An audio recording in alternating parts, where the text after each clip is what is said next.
Assalamualaikum warahmatullahi wabarakatuh. Perkenalkan, nama saya Vivi Briana dengan NIM 22002243. Di sini saya akan mempresentasikan hasil ringkasan buku saya yang berjudul Manajemen Pendidikan, di mana matkul ini diampu oleh dua dosen, yaitu Ibu Dr. Sulastri MPD dan Ibu Vivin Wildana MPD.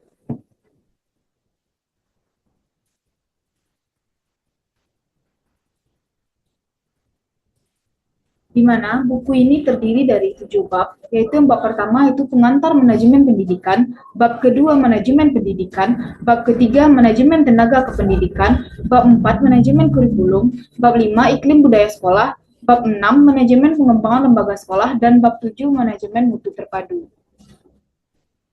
Untuk bab pertama yaitu mengenai pengantar manajemen pendidikan, di mana A yaitu definisi manajemen. Istilah manajemen banyak digunakan secara umum yang memiliki interpretasi yang beragam. Mullins tahun 2010 menilai bahwa manajemen terhubung dengan aktivitas yang terjadi secara terstruktur dan prosedural dalam lingkungan organisasi. Kaitannya dengan hal ini adalah munculnya peran dan arah dari maksud dan tujuan yang akan dilakukan sesuai dengan sistem fungsinya. Menurut Armstrong, manajemen adalah proses membuat sesuatu terjadi. Dalam hal ini, misalnya seorang manajer menentukan tujuan, menentukan dan memperoleh sumber daya yang diperlukan untuk mencapai tujuan, mengalokasikan sumber daya tersebut untuk peluang dan kegiatan yang direncanakan dan memastikan bahwa kegiatan berlangsung sesuai dengan rencana untuk mencapai tujuan yang telah ditentukan. Memperhatikan berbagai definisi manajemen yang telah dijelaskan, dapat dianalisis bahwasannya manajemen merupakan usaha untuk melakukan rangkaian kegiatan dengan perencanaan terstruktur, sistematis, terukur, dan mampu mengelola sekaligus memberdayakan sumber daya secara potensial dalam mencapai tujuan. Yang B ada fungsi manajemen. Selain definisi dan pengertian yang berasal dari berbagai ahli untuk menjadi landasan buku ini, selanjutnya model manajemen sendiri perlu dipahami fungsinya sebagai satu kesatuan yang utuh. Jika ditarik mundur ke belakang, tepatnya pada awal abad ke-20, seorang industrialis Prancis bernama Henry Fayol menyatakan bahwa manajemen memiliki 5 fungsi utama, yaitu yang pertama ada perencanaan, pengorganisasian, komando atau memimpin, koordinasi, dan mengendalikan. Fungsi manajemen dalam kutipan berbeda masih selaras apa yang diutarakan oleh Fayol. Misalnya dari Charles dan Stephen tahun 2008, menurut keduanya lebih menitik beratkan pada 4 fungsi manajemen yang relevan berdasarkan realistis praktik manajemen di abad 21, yaitu perencanaan dan penyusun strategi, pengorganisasian, pengendalian, memimpin, dan mengembangkan karyawan. Yang C ada level manajemen.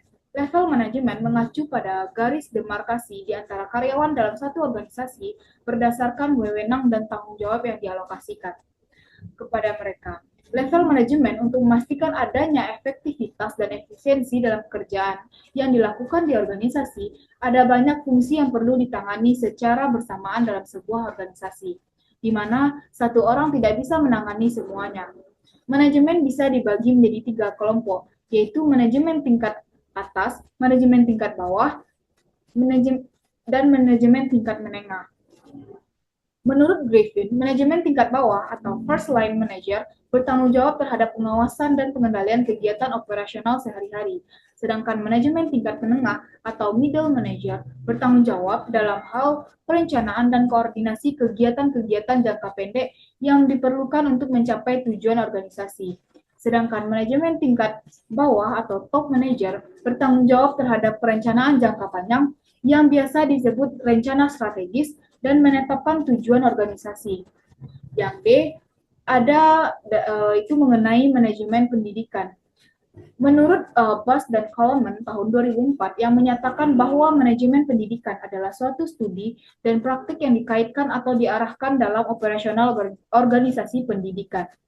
Pendapat ini sejalan seperti Kadi dan Baitekin tahun 2017. Tulisannya ada dalam artikel yang menguraikan seperti berikut. As other organization, school consists of individuals that are responsible to achieve organizational goals. The main components of school are student, teacher, parents, and administrators. Coordinating the components for school goals is the task of school management. Menurut keduanya, seperti organisasi lainnya, sekolah pada dasarnya terdiri dari individu-individu yang bertanggung jawab untuk mencapai tujuan organisasi. Berdasarkan pendapat yang telah dijelaskan, dan akhirnya dapat disimpulkan bahwasannya manajemen pendidikan adalah sebagai upaya perencanaan, pengorganisasian, pengarahan, pengawasan, penilaian usaha-usaha dalam ruang lingkup pendidikan dengan bekerja sama antara pihak pendidikan agar bisa mencapai tujuan pendidikan.